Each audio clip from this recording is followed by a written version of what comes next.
guys, welcome back to Arai Cool Channel. Sekarang Arai akan membahas kalau obat sudah dibuka boleh disimpan berapa lama. Tapi sebelum lanjut jangan lupa untuk klik tombol like dan subscribe ya guys ya. Batas waktu penggunaan produk obat setelah disiapkan atau setelah kemasan primernya dibuka atau dirusak disebut dengan Beyond Use Date atau BUD. Pada obat-obatan batas waktu ini perlu diperhatikan karena sangat berpengaruh terhadap keefektifan dan keamanan obat. Batas waktu penggunaan obat setelah kemasan dibuka berbeda dengan tanggal kadaluarsa yang selalu tercantum pada kemasan obat.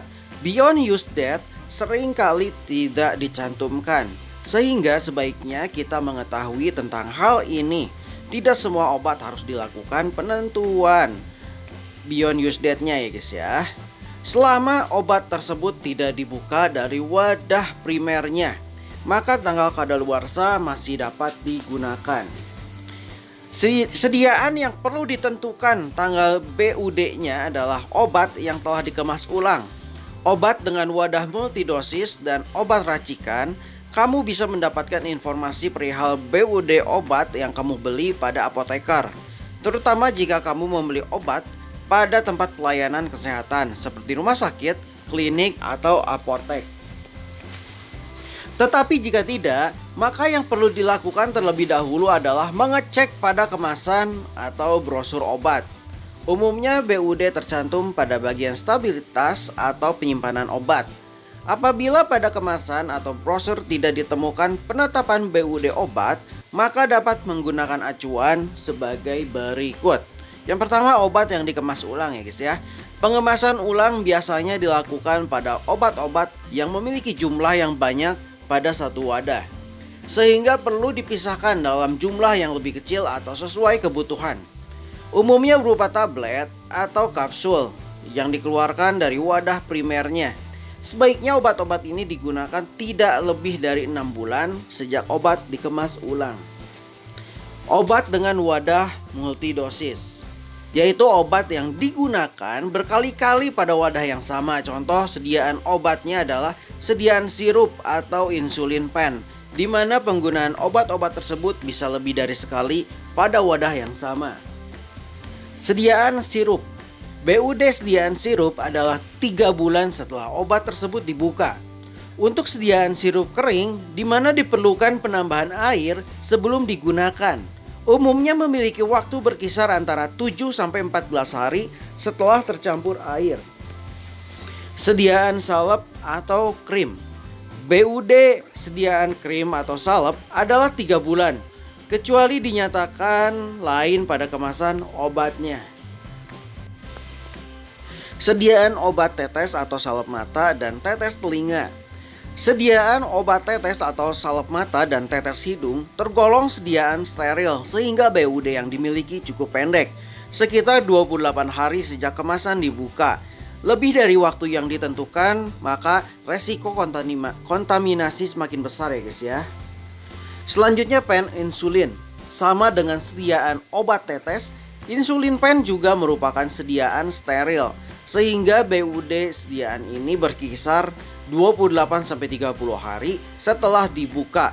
Pen insulin tidak perlu lagi disimpan pada lemari es seperti pada saat sediaan ini sebelum dibuka ya guys ya.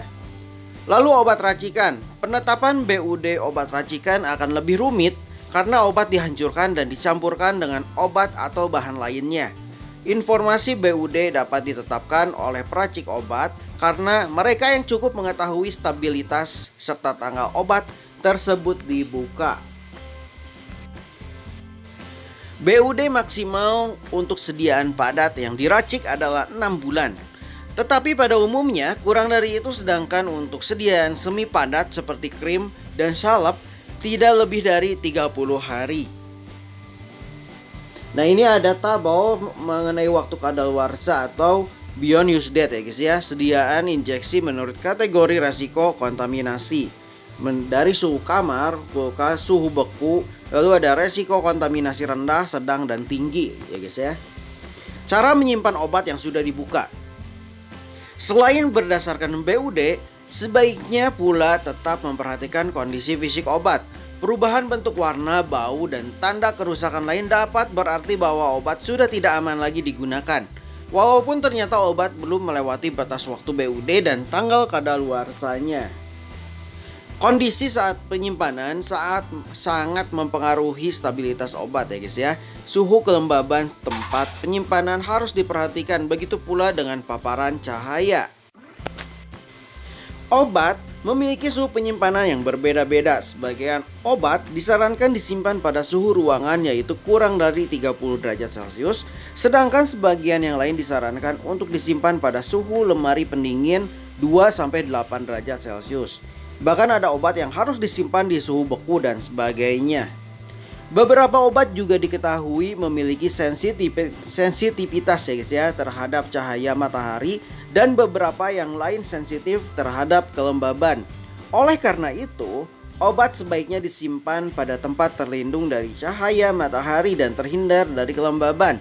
Karena itu penting bagi kita untuk memeriksa syarat penyimpanan obat yang seringkali tertera pada kemasan atau brosur obat. Oke guys, sekian saja info dari Areco Channel. Semoga info ini bermanfaat untuk semuanya.